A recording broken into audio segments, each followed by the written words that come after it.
Halo Sobat Sehat semua, Assalamualaikum warahmatullahi wabarakatuh. Salam jumpa kembali dengan saya Sugito di channel Berbagi Sehat, channel edukasi dan motivasi seputar asam lambung, GERD, anxiety, psikosomatis. Berdasarkan pengalaman saya sebagai orang yang pernah mengalami penderitaan asam lambung, GERD, anxiety, psikosomatis. Harapan saya khususnya kepada teman-teman yang masih dalam penderitaan asam lambung, GERD, anxiety, psikosomatis, setelah menonton video ini akan dapat tersugesti dan termotivasi untuk dapat cepat sembuh. Saya bisa sembuh, insya Allah teman-teman pasti juga bisa sembuh. Badai pasti berlalu.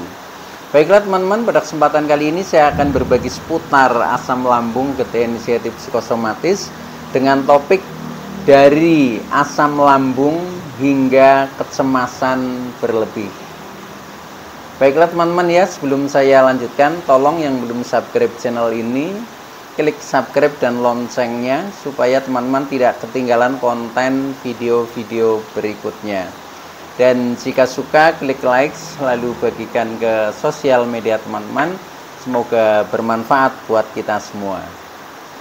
Baik, kita lanjutkan. Jadi topik kita kali ini adalah dari asam lambung hingga kecemasan berlebih. Dan ini pembahasannya.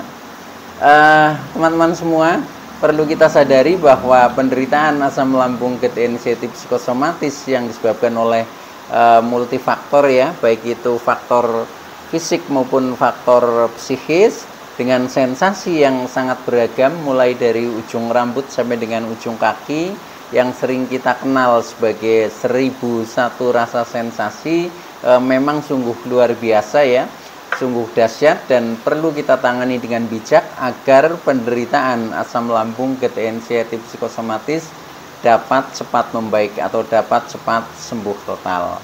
Nah, khusus pada season kali ini saya akan berbagi seputar asam lambung, GERD, anxiety, psikosomatis, yaitu dengan topik ya, dari asam lambung hingga kecemasan berlebih dan pembahasannya.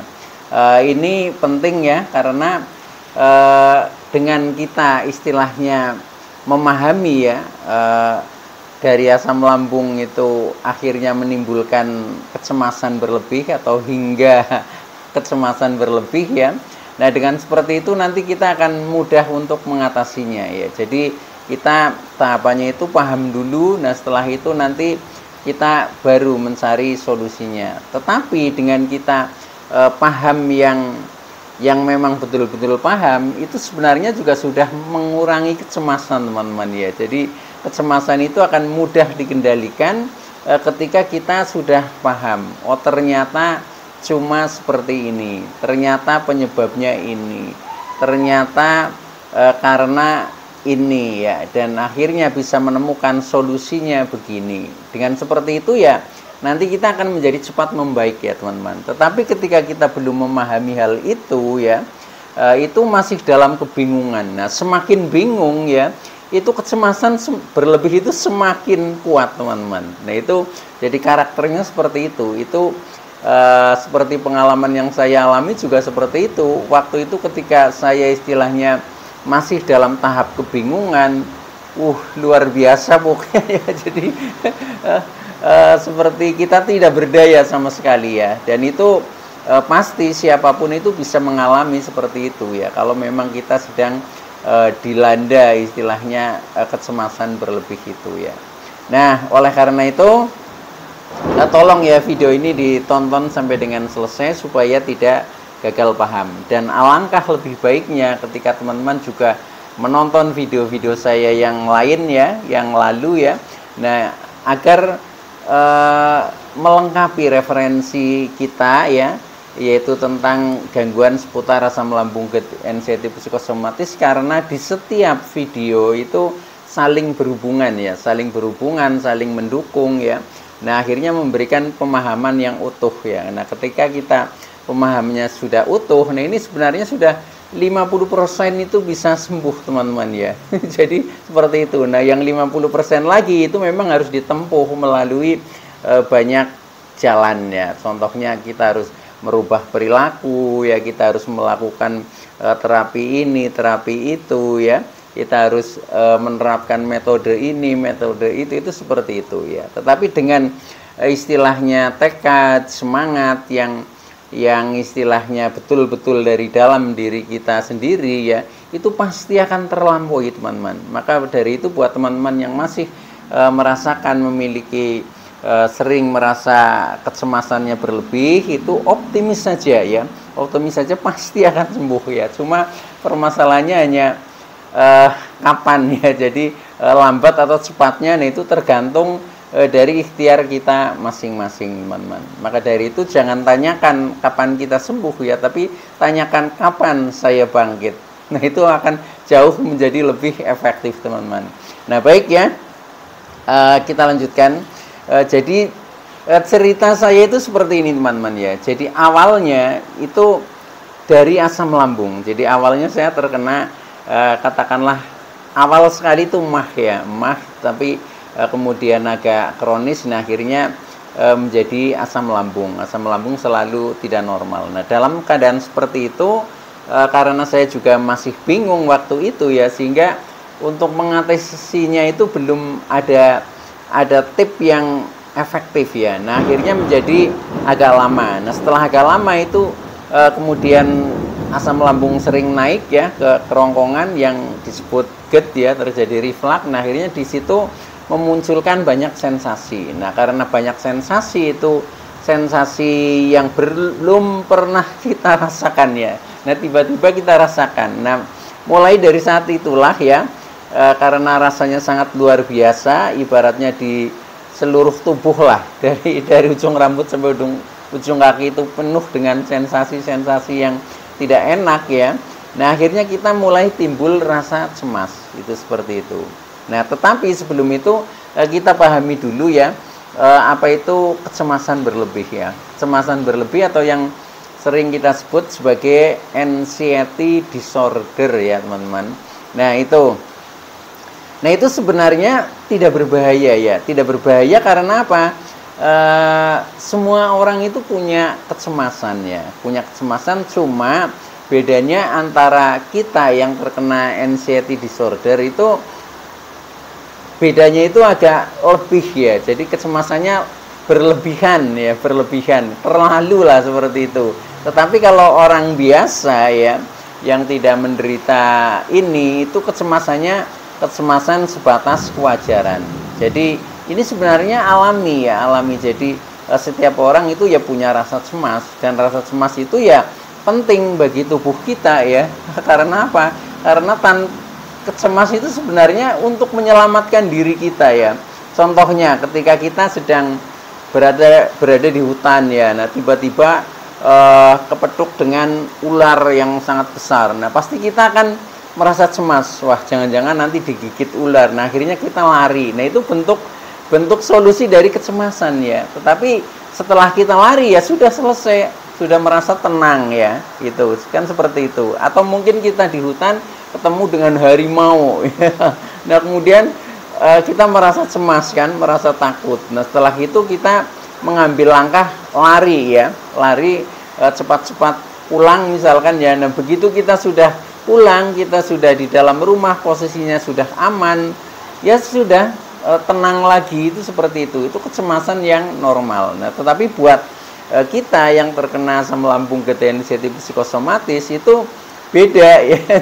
Jadi rasa ketakutannya, rasa kekhawatirannya, rasa was-wasnya itu membekas ya, tidak hilang-hilang. Mengapa tidak hilang-hilang? Ya karena memang yang mencemaskan itu juga tidak selesai-selesai. Contohnya sensasi itu masih ada terus. Nah selama sensasi itu masih ada, nah itu biasanya kita masih dirundung kecemasan yang berlebih. Itu pemicunya antara lain seperti itu ya.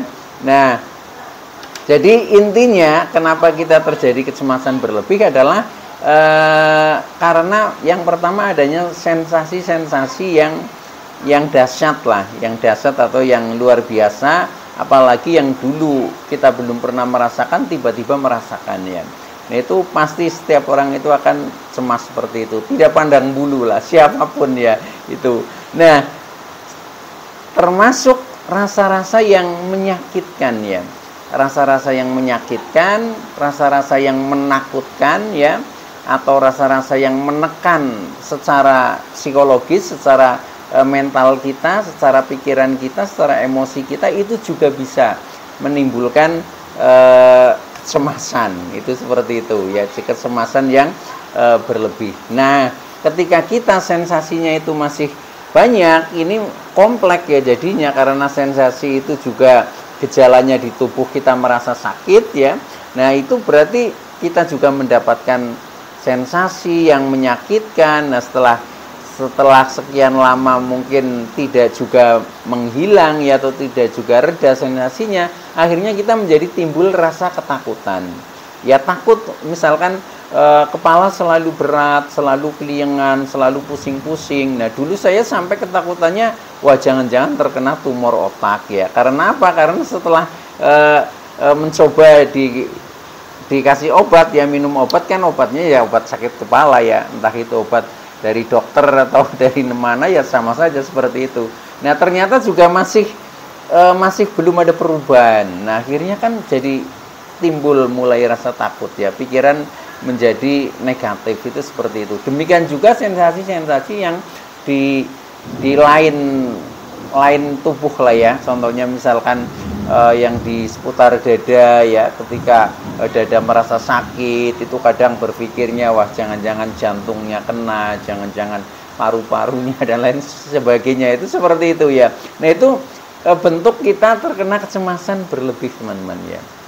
Nah, maka dari itu ya kita harus sadari saja ya, setelah kita mengetahui itu biasanya kita menjadi lebih tenang. Apalagi ketika kita sudah mencoba, contohnya cek secara medis ya, medical check up lah istilahnya ya, sudah dicek organ-organ tubuh kita, dinyatakan juga sehat ya.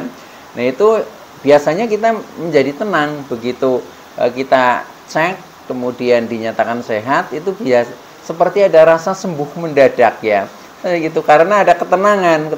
Tetapi ketika nanti sensasi itu muncul lagi, kadang kecemasan datang lagi. Nah, itu yang saya rasakan seperti itu ya. Karena apa?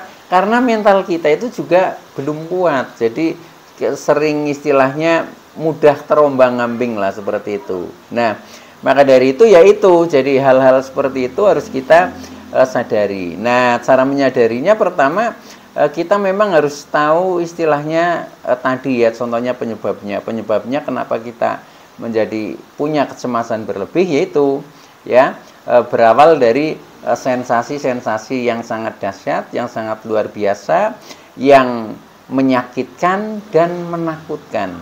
Itu ya, itu secara garis besarnya itu seperti itu. Tetapi kadang juga kecemasan itu tidak hanya dipicu oleh sensasi yang kita rasakan di tubuh ya, bisa juga karena tekanan mental ya, tekanan pikiran, tekanan emosi ya, tekanan perasaan, itu juga bisa. Ketika ada tekanan-tekanan seperti itu yang dalam jangka waktu agak lama ya, tetapi tidak terselesaikan ya.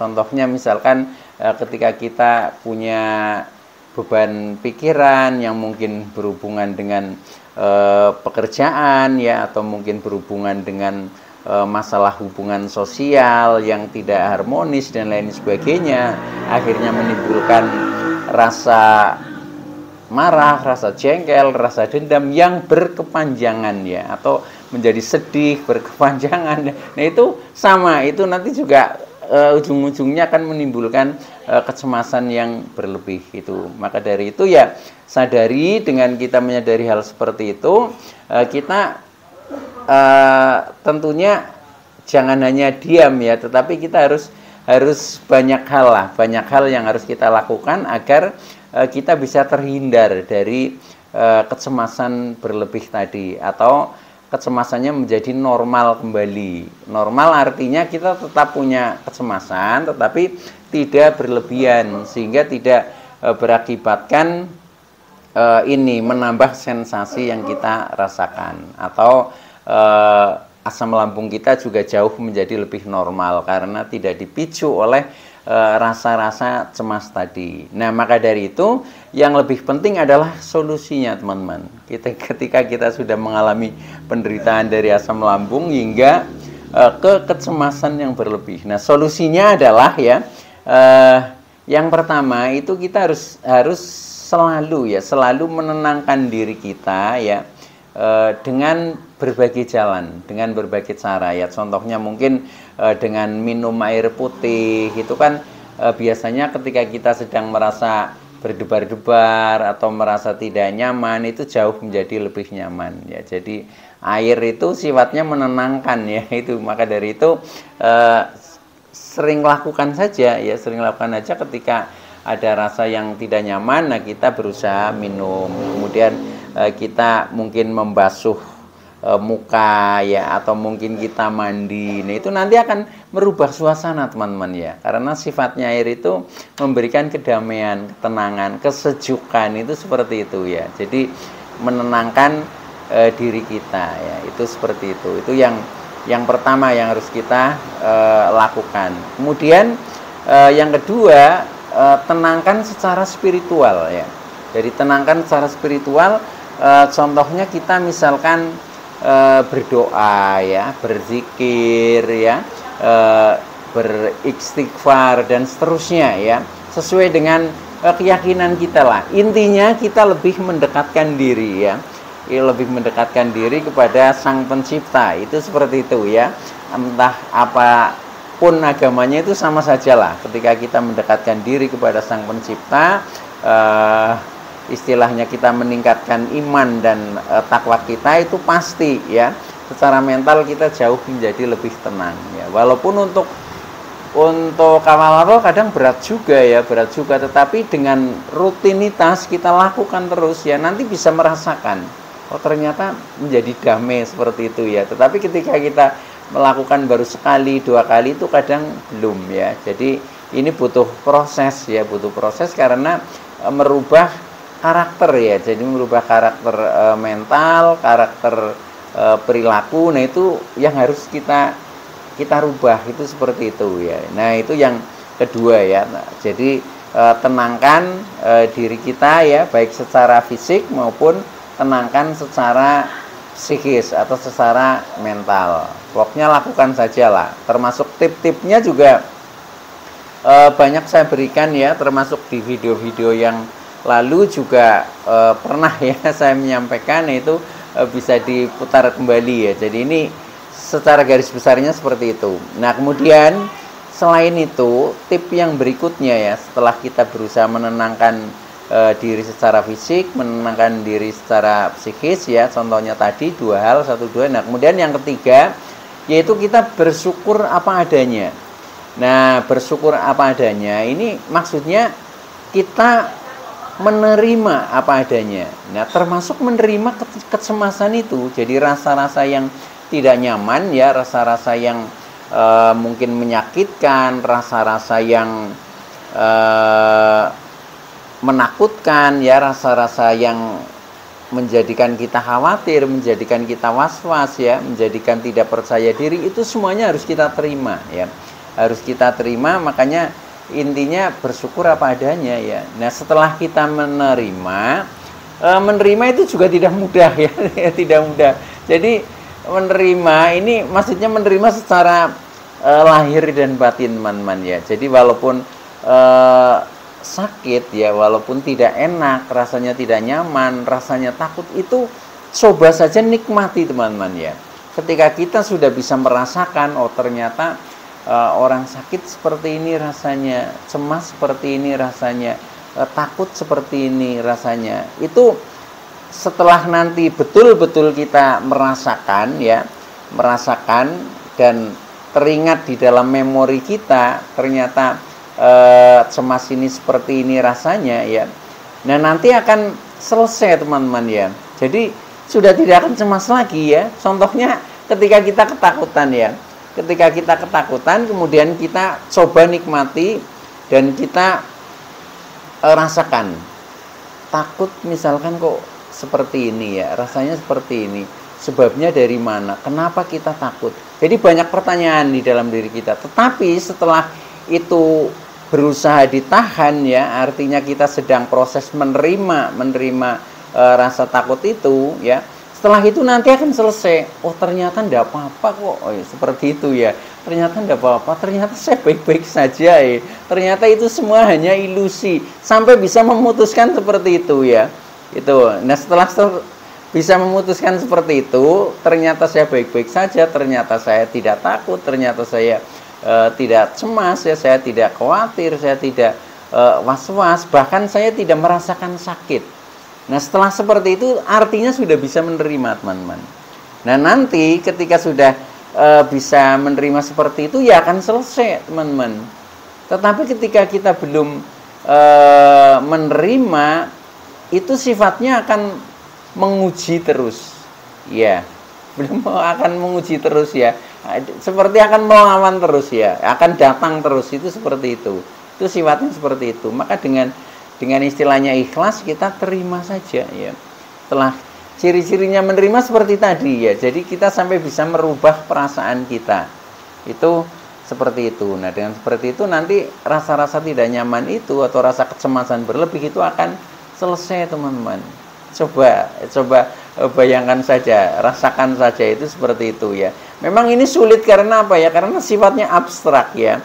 Kadang saya mau menerangkan juga agak susah juga ya. Tetapi ya mudah-mudahan bisa dipahami lah teman-teman ya. Jadi ya mungkin ada yang masih bingung ya, tetapi insya Allah nanti akan paham sendirilah setelah menelaah apa sih maksudnya Pak Gito bilang seperti ini ya. Nah, itu coba saja ya. Ini memang ada sesuatu yang harus dialami teman-teman ya. Contohnya ya, kita akan bisa merasakan nikmatnya orang sehat, bahagianya orang sehat itu karena seperti ini, karena kita sudah pernah menerima, mengalami kesakitan itu. Tetapi ketika kita belum pernah merasakan kesakitan ya, untuk menikmati sehat itu sulit ya. Itu menikmati bahagia itu sulit seperti itu. Makanya saya sering sampaikan kepada teman-teman, ini adalah suatu ujian buat diri kita supaya menjadi lebih baik, supaya menjadi lebih dewasa, dan hikmahnya kita akan menjadi lebih bahagia. Termasuk itu kita bisa menikmati nikmatnya orang sehat ketika kita sudah mengalami sakit. Nah, sakit itu memang harus dialami, harus diterima. Setelah diterima ya sudah, kita tinggal menerima sehatnya. Itu seperti itu. Karena rumusnya setelah kita astagfirullahaladzim pasti akan alhamdulillah. Nah, nanti setelah alhamdulillah akan astagfirullahaladzim lagi ya. Itu seperti itu. Jadi memang dualisme ya di dunia itu seperti itu ya. Sama ketika kita habis mendapatkan kesulitan, pasti akan ada kemudahan. Inna mangal yusri yusro lah, itu seperti itu. Jadi hanya berputar, itu siklusnya seperti itu. Maka siklus itu harus kita jalani ya, harus kita nikmati ya dengan rasa yang ikhlas ya, ikhlas seperti itu ya. Nah, kemudian selain itu ya, dengan rasa yang ikhlas ya. Ikhlas itu pasrah teman-teman. Jadi berserah diri. Berserah diri bahwa segala sesuatu yang terjadi ini adalah atas izin Allah ya. Maka ketika kita ingin kuat, ketika kita ingin sehat, ketika kita ingin bahagia dan lain sebagainya, ya sudah kita pasrah saja ya kepada yang Maha Pencipta kita ya. Jadi yang namanya Tuhan atau Allah yaitu selalu memberikan kasih sayangnya. Nggak mungkin akan istilahnya menghukum, itu nggak ada rumusnya ya. Maka ketika kita sedang diberi istilahnya rasa tidak nyaman atau sakit ini, itu hanya sebentar, hanya untuk memperingatkan kita supaya istilahnya mungkin harus sadar, mungkin harus sabar, mungkin harus merubah perilaku. Intinya hanya seperti itu. Tetapi kita yakin saja pasti kita akan selalu diberi yang terbaik. Baik ya teman-teman, itu saja yang bisa saya sampaikan. Kurang lebihnya mohon maaf ya. Terima kasih atas like, subscribe, serta komennya. Saya Sugito dari channel Berbagi Sehat. Saya bisa sembuh, insya Allah teman-teman pasti juga bisa sembuh. Badai pasti berlalu. Oke, terima kasih. Wassalamualaikum warahmatullahi wabarakatuh.